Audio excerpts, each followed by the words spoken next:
Oui, bonjour, dans cette vidéo, je vais vous présenter comment réaliser le corps ici du grippin, toujours en volumique sans utiliser le surfacique. Euh, donc ce qu'il faut remarquer ici, c'est que la pièce présente deux plans de symétrie, un plan dans le sens longitudinal et un plan dans le sens transversal.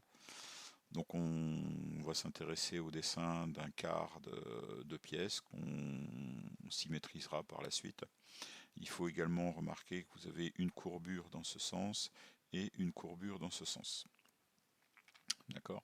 Donc on va réaliser la pièce en volume plein. Ensuite on fera une coque pour garder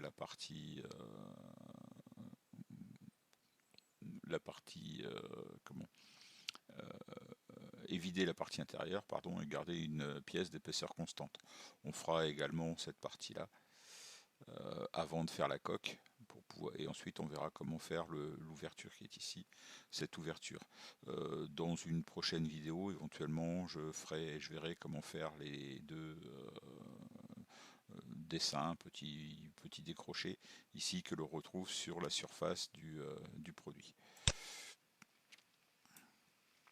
Voilà, donc au niveau de la pièce, donc j'ai créé un nouveau part. On va commencer, donc comme d'habitude, hein, je ne m'intéresse pas aux dimensions de la pièce, ce sera à vous de les gérer par la suite. Donc je vais commencer ici par créer dans le plan de base une esquisse. Donc cette esquisse, je vais la définir par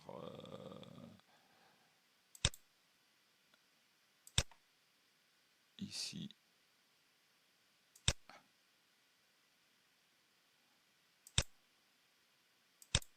ceci. Alors, hop, je vais pouvoir l'ouvrir un petit peu. Et puis également, je vais définir un deuxième qui va être par ici, qui va venir tangent. Donc je vais l'imposer ici avec une tangence. Voilà. Voilà.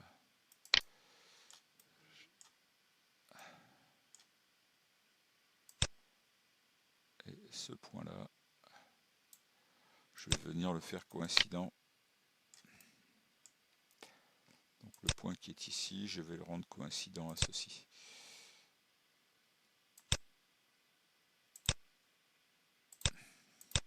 Je vais ensuite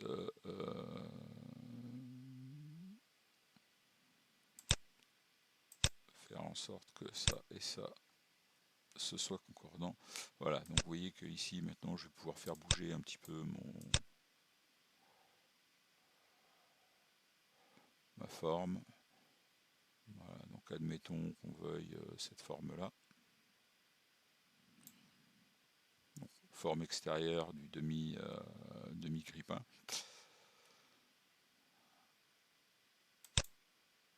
Je vais, pour des questions ici pratiques,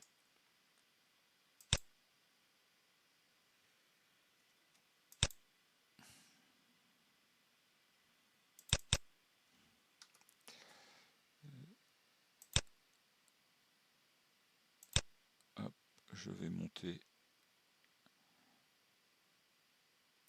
ici, je vais aller déborder un petit peu ici, je vais venir ici et enfin à ce niveau là je vais faire une horizontale et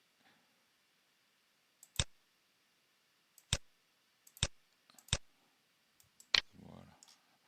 Donc en réalité la partie qui m'intéresse c'est uniquement cette partie là, cette partie qui est là, elle va uniquement me servir lorsque je vais lorsque je vais créer mon volume pour pouvoir ensuite couper ce volume par ce plan là et ce plan là, histoire d'avoir un quart de volume qui soit parfaitement défini. Alors je peux éventuellement définir, puisque j'en aurai besoin, éventuellement la distance que j'ai là, là. Donc ici je vais définir, je sais pas, je vais prendre 20 mm. Et ici, je vais prendre également 20 mm.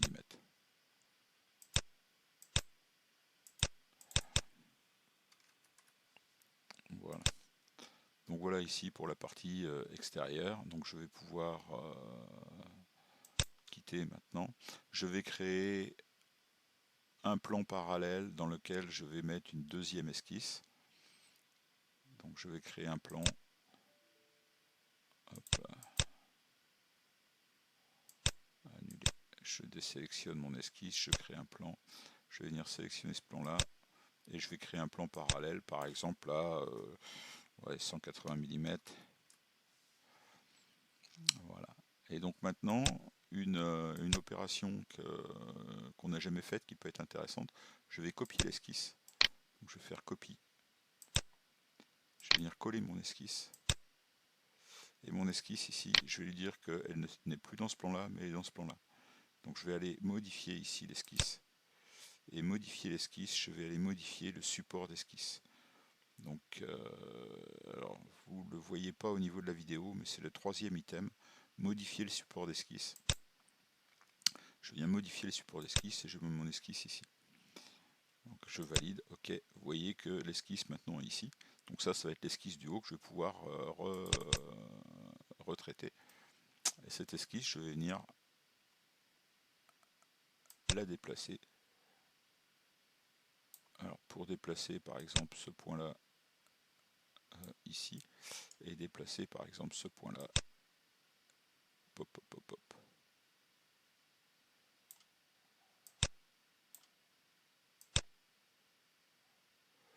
Alors, CTRL Z.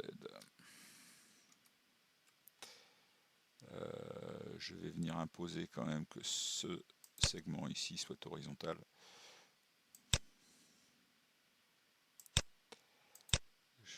Ok. Et je vais venir imposer que celui-ci soit vertical.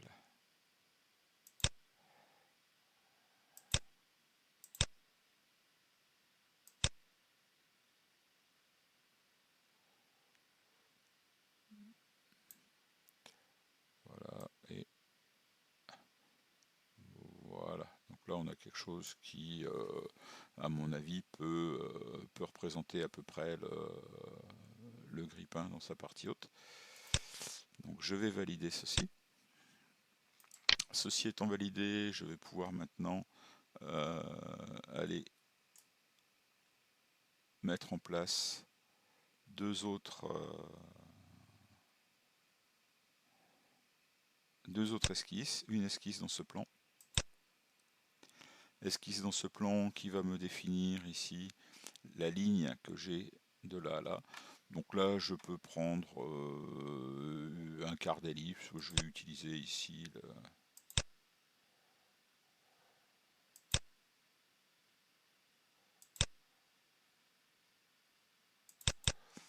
allez, on va prendre une ligne qu'on va ajuster par la suite. Donc je vais venir rechercher l'intersection. Là aussi, quelque chose qui est intéressant. Je vais venir rechercher l'intersection de cette ligne. Ici, donc j'ai ce point là, et donc je vais pouvoir dire ce point là avec le point qui est ici. Alors ce point là, je vais le mettre en élément de construction à la fin. Donc ce point là avec ce point là, je vais les mettre coïncidents.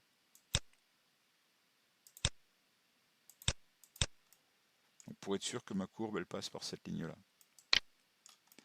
Et de la même manière ici, le point qui est ici, je vais le mettre coïncident avec le point qui est là.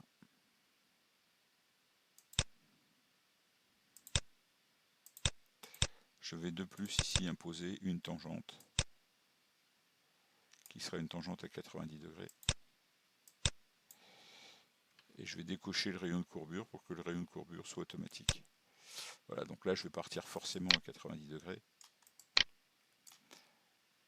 Et ici, on va pouvoir maintenant ajuster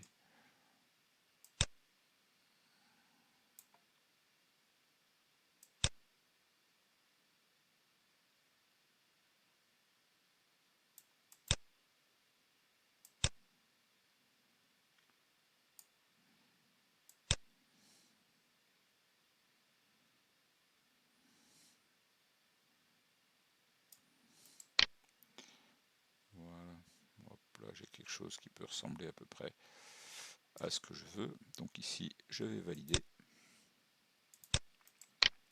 Donc voilà la forme que j'ai ici, et je vais mettre la forme également que je veux dans ce plan. Donc je viens ici créer une section, un guide dans le plan qui est ici.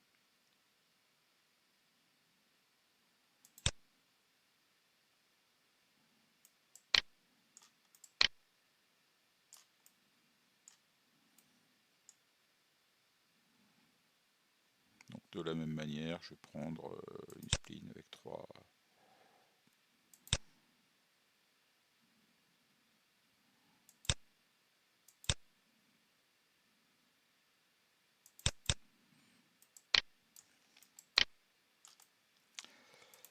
En disant que le point qui est ici avec celui-ci vont être coïncidents.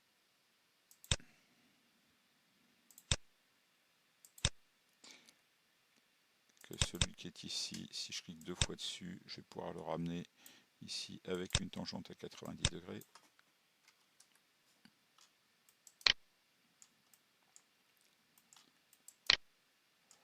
Que celui qui est là est coïncident avec celui-là.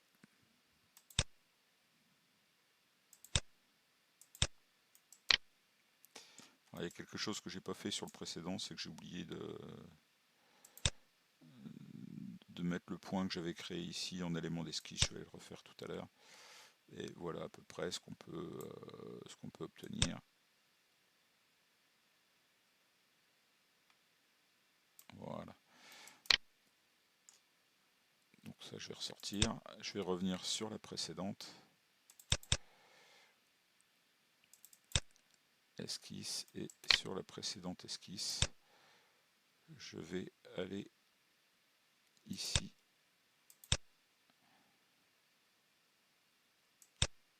Dire que mon point qui est là, je le passe en élément de construction. Fermé. Voilà. Donc ici j'ai mes sections. Je vais éventuellement créer 2 autres sections.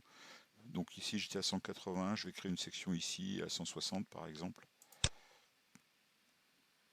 Alors, annuler.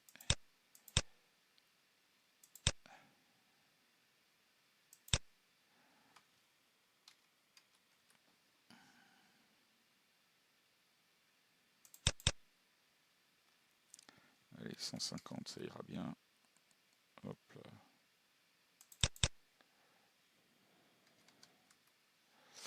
Voilà. Et dans ce plan ici, je vais reprendre la section 1. Je vais la copier, comme tout à l'heure. Je vais venir la coller. Et je vais venir modifier. Alors, pour que vous le voyez bien, je vais venir modifier ici le support d'esquisse. Je vais prendre ce support-là.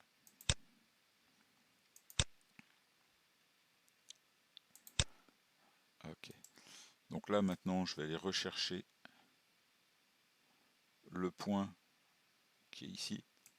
Donc là, il va falloir que je définisse ici le point intersection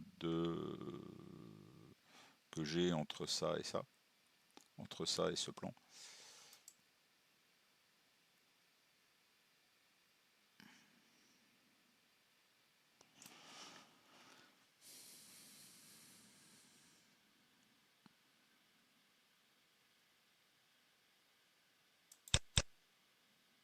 Donc je vais venir définir ici mon esquisse. Mon esquisse, elle va se définir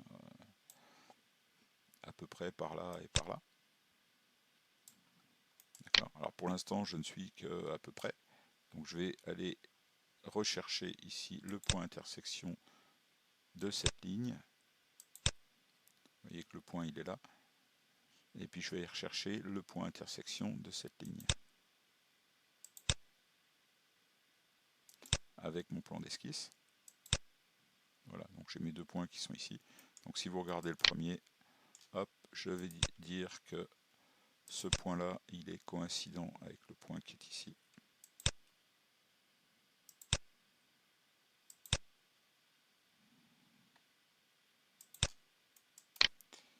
et je vais dire que le point qui est là est coïncident avec le point qui est là.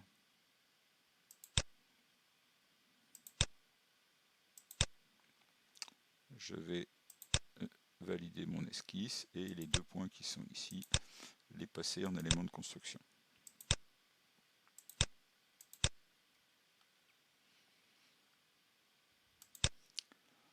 Voilà, donc là j'ai une troisième esquisse, je peux mettre une esquisse, là j'étais à 150, je vais en mettre une au milieu, juste histoire qu'on voit bien la manip. Donc je crée un plan parallèle à ce plan là, je vais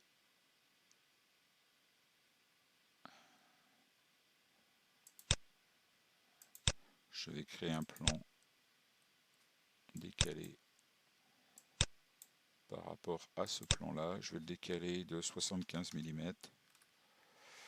Je vais venir recopier cette esquisse ici, copier. Je vais venir la coller ici. Je vais venir modifier ici. Donc, objet d'esquisse 7, modifier le support d'esquisse, et je prends ceci. Là, exactement comme tout à l'heure, je valide et je viens rechercher l'intersection. Donc j'édite cette esquisse.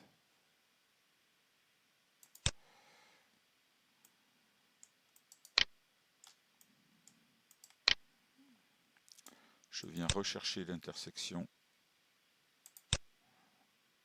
de ça avec le plan. Et je viens rechercher l'intersection de ça avec le plan.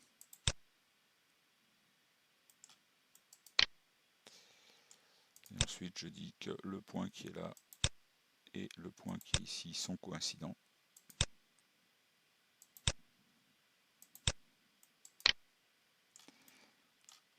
Et de la même manière, le point qui est ici et le point qui est ici, contrôle, sont coïncidents.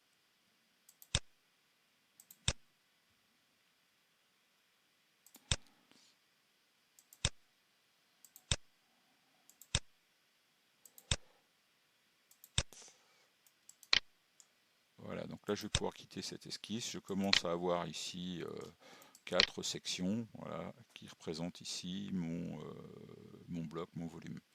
Donc je vais pouvoir maintenant réaliser un objet multisection. Hop, alors comme d'habitude, j'ai commencé, je désélectionne tout, je prends la multisection, je vais prendre les sections ici dans l'ordre.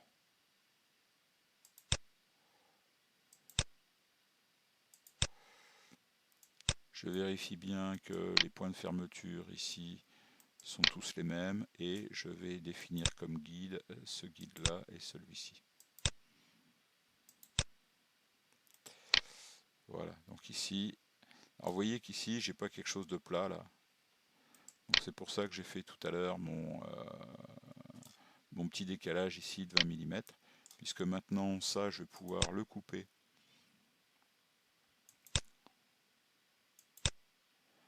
Donc ça je vais le couper ici par ce plan là, en gardant ce qui est de l'autre côté par rapport au plan, et je vais pouvoir le couper par rapport à ce plan là.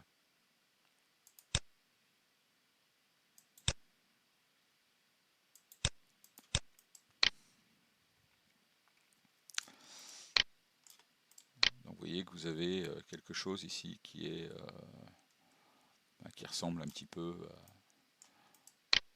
à ce que je voulais. Donc maintenant, imaginons qu'on veuille en faire une coque. Normalement, on devrait avoir quelque chose qui devrait éventuellement passer. Alors je sais pas, je vais pas regarder, mais si jamais j'enlève cette partie-là, j'enlève cette partie-là et j'enlève cette partie-là et je garde une coque ici de 1 mm. On va voir ce que ça donne. Voilà, j'ai gardé ici. Alors peut-être qu'un millimètre c'est pas suffisant, hein, si je mets 1,5 mm par exemple. Voilà. Alors après, si jamais je veux faire l'ouverture, rien ne m'empêche ici de venir reprendre la ligne que j'avais ici. Je vais faire une poche ici avec cette surface là, et puis je vais définir une direction. Donc la direction, ça va être cette direction là. Je vais faire une extension symétrique. Ok. Voilà. Donc maintenant, éventuellement avec un petit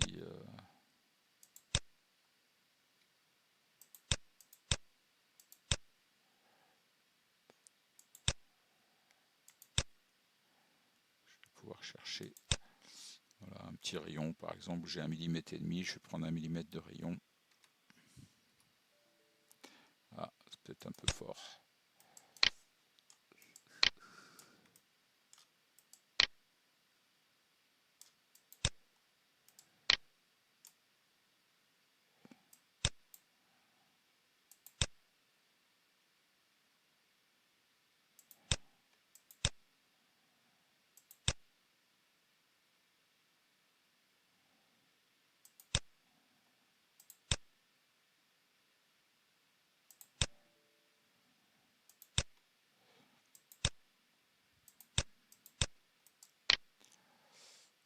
Alors,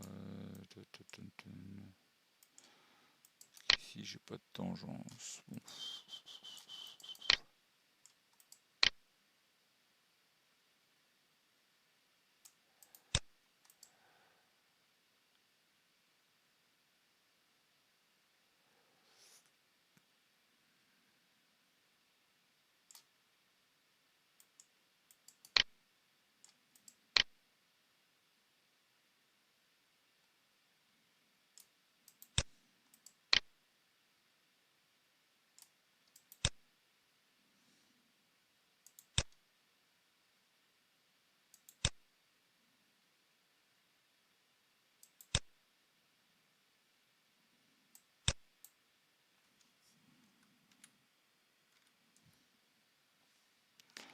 Voilà, bon.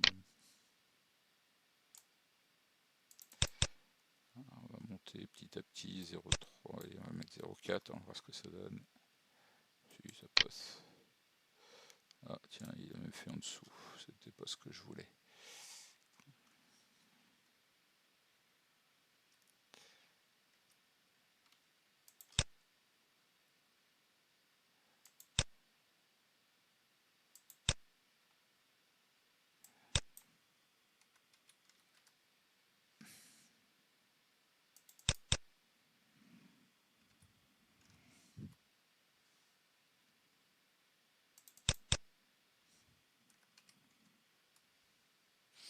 Bon, voilà, c'est passé. Je sais pas ce qui s'est passé tout à l'heure, normalement, voilà.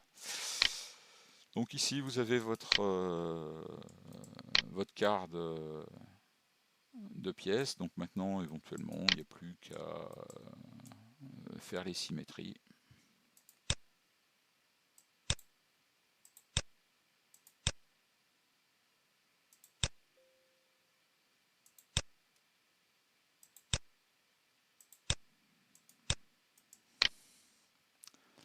Donc voilà la pièce.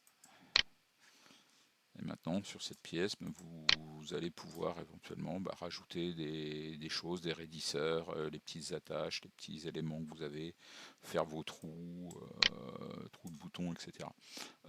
Pour la partie donc, qui est ici, donc pour la partie qui est là, je vous conseille de le faire avant de faire la partie coque, c'est-à-dire de commencer par faire une symétrie et vous ferez la coque une fois que vous aurez fait votre symétrie. Ça vous permettra d'avoir ça qui sera correct. Sinon, vous pouvez aussi le faire, mais il faudra jouer avec les fonctions booléennes. Je vous en ai déjà parlé dans d'autres vidéos. Voilà, à bientôt.